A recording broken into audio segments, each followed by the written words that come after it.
এটা কি ভাবা যা বিশ্বের শক্তিশালী 50টি দেশের মধ্যে বাংলাদেশের নাম? বিশ্বের শক্তিশালী দেশের তালিকায় 47তম স্থানে উঠে এসেছে বাংলাদেশ।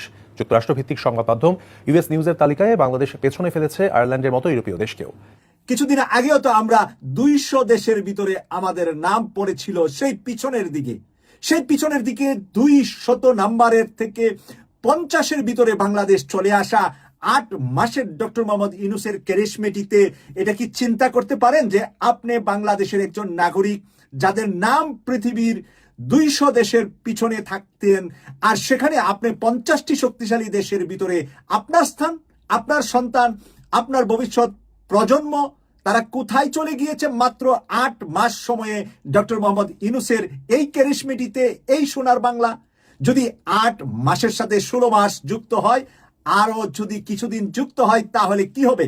3 আর 24 মাস, 2 বছর যদি ডক্টর মোহাম্মদ ইউনূস রাষ্ট্র ক্ষমতা থাকে, তাহলে রাষ্ট্রের চেহারা কোথায় গিয়ে দাঁড়াবে? আজকে বাংলাদেশে বিশ্বের সকল অর্থনীতি এনে যেন ঢেলে দেওয়ার জন্য চেষ্টা করছে। বাংলাদেশের সব জায়গায় ব্যবসা বাণিজ্য করার জন্য বিশ্ব ব্যবসায়ীরা এসে ঢাকা, নারায়ণগঞ্জ, চট্টগ্রাম সব জায়গায় তারা পরিদর্শন করছেন। একই দিনে এট এ টাইমে এত দেশের এতগুলা বিজনেসম্যান বাংলাদেশে আমন্ত্রণ জানাতে পেরেছেন ডক্টর মোহাম্মদ ইউনূস, এবং তারা মিলিয়ন নয় বিলিয়ন বিলিয়ন ডলার বিনিয়োগের কথা এবং চুক্তি অলরেডি করে গিয়ে ফেলেছেন বাংলাদেশের সরকারের সাথে। প্রিয় দর্শক, আমরা এই কিভাবে 50টি দেশের শীর্ষে 50টি দেশের মধ্যে আমরা চলে গেলাম, এই বিষয়ে আজকে আমি পত্রিকা থেকে নিউজটা পড়ে শোনাচ্ছি। কোন বিবেচনায় বিশ্বের শক্তিশালী 50 দেশের তালিকায় বাংলাদেশ? বিশ্বের শক্তিশালী 50 দেশের তালিকায় স্থান পেয়েছেন বাংলাদেশ। তালিকার প্রতিবেশী দেশগুলির মধ্যে ভারত ছাড়া অন্য কোনো দেশ স্থান পায়নি। 6টি বৈশিষ্ট্যের বিবেচনায় এই তালিকা প্রকাশ করা হয়। 6টি বৈশিষ্ট্য থাকলে ওই বিবেচনায় এই তালিকাটি তৈরি করা হয়। যুক্তরাষ্ট্র ভিত্তিক সংবাদ মাধ্যম ইউএস নিউজ বিশ্বের শক্তিশালী দেশের তালিকায় প্রকাশ করেছে। এতে 47তম অবস্থানে রয়েছে বাংলাদেশ। তালিকার শীর্ষে রয়েছে যুক্তরাষ্ট্র, এরপর চীন, রাশিয়া, যুক্তরাজ্য, জার্মানি, অন্যান্যরা রয়েছে। পত্রিকায় জানিয়েছে, বৈশ্বিক নীতি নির্ধারণী পর্যায়ে থাকা এই নিয়মিত সংবাদের শিরোনাম হওয়া অর্থনীতিতে জোরালো ভূমিকা রাখার বিষয়ে বিবেচনা করে তা তালিকা প্রকাশ করা হয়। তালিকায় দক্ষিণ এশিয়ার মধ্যে ভারত বাংলাদেশের চেয়ে এগিয়ে রয়েছে। এ তালিকায় পাকিস্তান কিংবা ভুটান, মালদ্বীপের মতো দেশ কোনো স্থান পায় নাই। ইউএস নিউজ জানিয়েছে, বিশ্বের এমন কিছু দেশ রয়েছে যারা প্রতিনিয়ম আন্তর্জাতিক শিরোনামে উঠে আসে, বৈশ্বিক নীতি নির্ধারণের আলোচনায় স্থান পায় এবং আন্তর্জাতিক অর্থনীতির ধারা নির্ধারণ করে। এ দেশগুলো পররাষ্ট্রনীতি, সামরিক বাজেট এবং কূটনৈতিক অঙ্গীকারের উপর নজর রাখে গোটা বিশ্ব। এদের শক্তিশালী আন্তর্জাতিক মহলে কখনো আস্থা, কখনো ভয়ের জন্ম দেয়। মূলত এই দেশগুলো বিশ্বমঞ্চে নিজেদের শক্তি এবং প্রভাব বলয় রেখেছে। পাওয়ার সাব র্যাঙ্কিং অনুযায়ী একটি দেশের ক্ষমতা নির্ধারণে 6টি বৈশিষ্ট্য সমানভাবে বিবেচনা করা হয়। এই 6টি বৈশিষ্ট্য নিয়ে তারা লিখেছে, যা এগুলো হলো বিশ্ব নেতৃত্বে ভূমিকা। 1 নাম্বার, বিশ্ব নেতৃত্বে ভূমিকা রাখার মতো যোগ্যতম দেশ বাংলাদেশ। কি কারণে হয়েছে, কার কারণে হয়েছে আমরা এখন বুঝতে পেরেছি। দ্বিতীয় হলো অর্থনৈতিক প্রভাব। বাংলাদেশের অর্থনৈতিক প্রভাব, অর্থনীতিতে বাংলাদেশ এগিয়ে যাচ্ছে। এই দুটোটাই ডক্টর মোহাম্মদ ইউনূসের যোগ্যতা।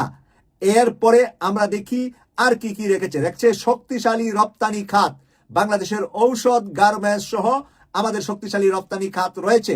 রাজনৈতিক প্রভাব, কে বলেছে 7 সিস্টারকে আলাদা করে দেওয়া হবে?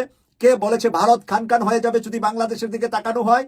সেই কথা থেকে, সেই জায়গা থেকেই রাজনৈতিক প্রভাবটি চায়না এবং পাকিস্তান সহ পার্শ্ববর্তী দেশগুলাকে বাংলাদেশের দিকে ঝুঁকে আনার যে শক্তিশালী প্রয়াস বাংলাদেশে বর্তমান অন্তর্বর্তীকালীন সরকার দেখাতে পেরেছে, সে কারণে আজকে এসেছে যে বিশ্বের মাঝে অন্যতম সেই 6টি বৈশিষ্ট্য নিয়ে বাংলাদেশ এগিয়ে আছে।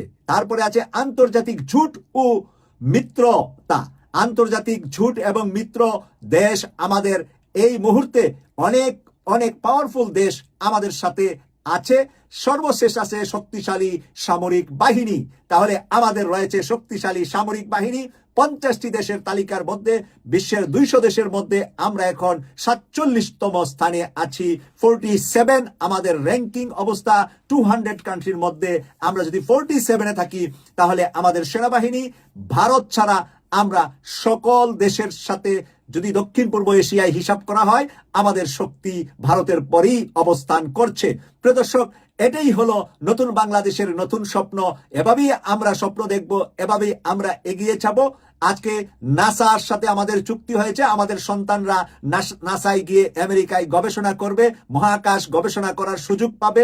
আমাদের সন্তানদের ভবিষ্যৎ উজ্জ্বলের জন্য আজকে এই চুক্তি অলরেডি বাংলাদেশে হয়ে গিয়েছে। বাংলাদেশে কোরিয়া থেকে স্যামসনের বিশাল ফ্যাক্টরি বাংলাদেশে করার জন্য তারা কন্ট্রাক্ট করেছেন।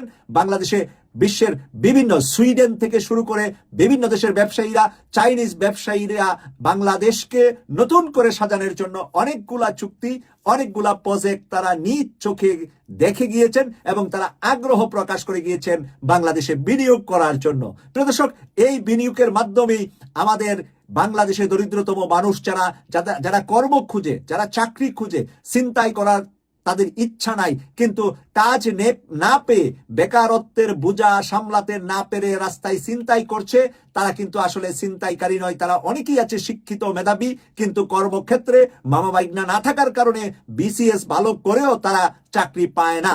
তাই যদি বিভিন্ন দেশ থেকে আমাদের দেশে মেল ফ্যাক্টরি গুলা করা হয়, তাহলে তারা বাংলাদেশে আসবে, বিভিন্ন দেশের প্লেন বাংলাদেশে আসবে, সেই প্লেনগুলা থেকে আমরা ট্যাক্স পাবো, আমরা নিজেরা ওই সমস্ত দেশগুলাতে যেতে পারবো এবং আমাদের উচ্চশিক্ষিত সন্তানরা ওই সমস্ত মেল ফ্যাক্টরি গুলাতে কন্ট্রোলিং এর পাওয়ার পাবে, আমাদের শ্রমিকরা সেখানে কাজ করতে পারবে, আমাদের শিক্ষিত তরুণ তরুণীরা ওই সমস্ত দেশগুলাতে গিয়ে ট্রেনিং নিবে।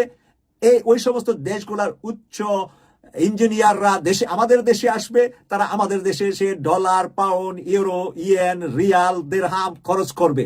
আর এতে করে বাংলাদেশের হোটেল, রেস্তোরাঁ, আবাসিক, বিভিন্ন কিছু, ট্রান্সপোর্ট, সব জায়গায় উন্নয়নের ছোঁয়া পাবে।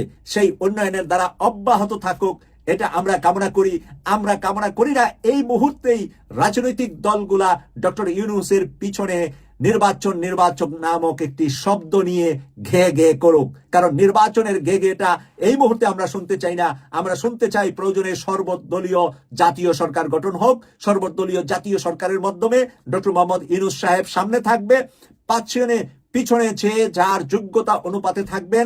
40 জন থেকে 60 জনের সরকার গঠন করেন। সরকার 40 থেকে 60 জন হলে বিএনপি 15 জন হয়তোবা পেয়ে যাবেন, জামাত হয়তো 10 জন পাবেন। বুদ্ধিজীবী বাংলাদেশে যে এক্সপার্টদেরকে ডক্টর মোহাম্মদ ইউনূস স্যার বিভিন্ন দেশ থেকে ধরে নিয়ে আসছে, তাদেরকে প্রতিমন্ত্রী এবং মন্ত্রীর মর্যাদা দিয়ে আপনারা ক্যাবিনেট তৈরি করেন 60 জনের, 50 জনের, 40 জনের। আমাদের জনগণের কোনো আপত্তি নাই। আমাদের জনগণের আপত্তি এই মুহূর্তে নির্বাচন দিলে ভারত এবং আওয়ামী লীগ তাদের অর্থ খরচ করে নির্বাচনে তারা প্রভাবিত করে সংসদে যাবে এবং তারা সংসদে প্রভাব ফেলে পরের সংসদে গিয়ে আবার ভারত, আবার আওয়ামী লীগ সরকার গঠন করবে। তাই সেই জায়গায় কোনো সুযোগ দেওয়া যাবে না। নির্বাচন এখন নয়, আওয়ামী লীগ সহ, ভারত সহ ফেসিবাদের দোসরদেরকে বিচার কার্যক্রম শেষ করে আমরা নির্বাচন দেব 2 বছর 3 বছর পরে। এরই মাঝে বিএনপি, জামাতের শীর্ষ নেতারা বিভিন্ন মন্ত্রণালয়ের উপদেষ্টা হিসাবে মন্ত্রীর মর্যাদায় দায়িত্ব পালন করবে। এটা এখন জনগণের ওপেন কামনা।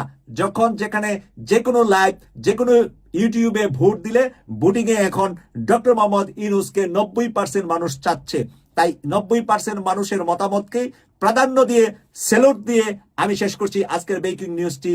আমি সৈয়দ মাসুক, লন্ডন থেকে। আল্লাহ হাফেজ।